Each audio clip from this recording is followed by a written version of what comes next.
Assalamualaikum warahmatullahi wabarakatuh. Para pemirsa yang dirahmati Allah Subhanahu wa Ta'ala, tentu kita sepakat bahwa menjadi manusia bukanlah suatu pilihan.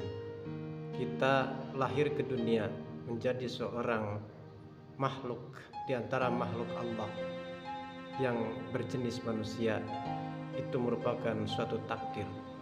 Tetapi pernahkah kita berpikir bahwa mempertahankan martabat kemanusiaan kita adalah suatu pilihan?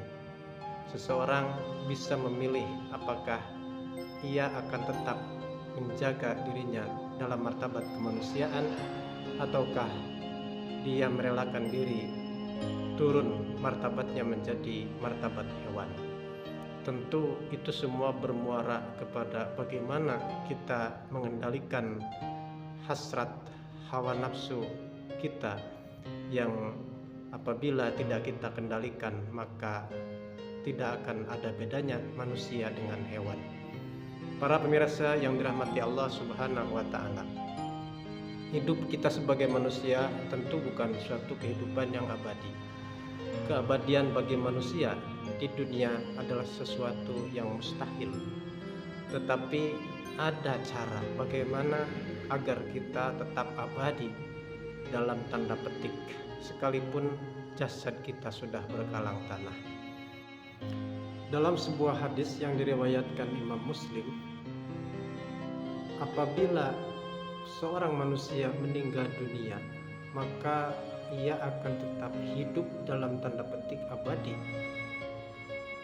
melalui 3 perkara yang dia lakukan semasa hidupnya.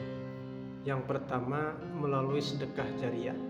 Yang kedua, melalui doa anak yang soleh. Dan yang ketiga, melalui ilmu yang bermanfaat. Yang pertama, sedekah jariah. Para ulama memaknai sedekah jariah adalah sedekah yang dilakukan dalam jenis wakaf. Kita mengenal bagaimana semangat dan gairah kaum muslimin terhadap wakaf ini demikian besar.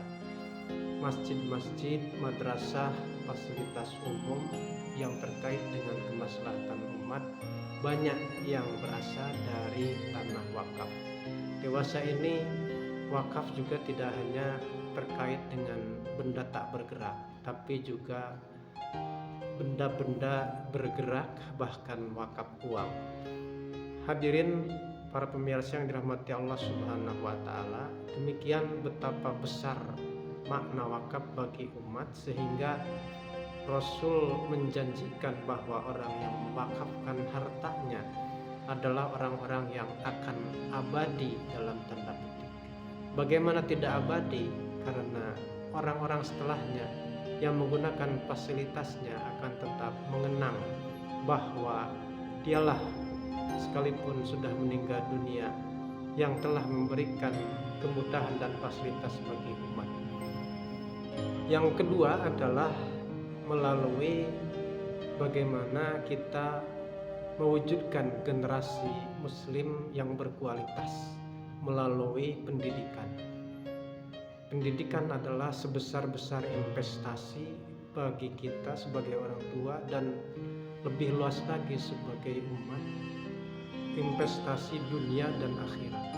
Dikatakan investasi dunia karena Islam sebagai agama dan dalam lingkup kecil kita sebagai warga negara tidak akan mewujud sebuah negara bangsa yang berkualitas dan disegani tanpa adanya sumber daya manusia yang juga berkualitas.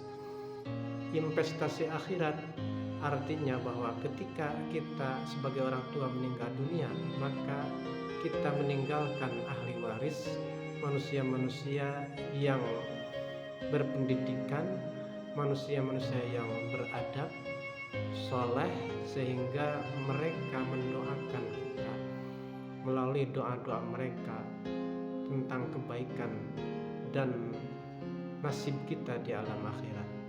Yang terakhir adalah melalui ilmu yang bermanfaat, yaitu bagaimana orang-orang yang memiliki ilmu selagi hidupnya maka manfaatkanlah ilmu itu menjadi amaliyah ilmu yang amaliyah dan disebarluaskan kepada orang-orang yang membutuhkan pengetahuan.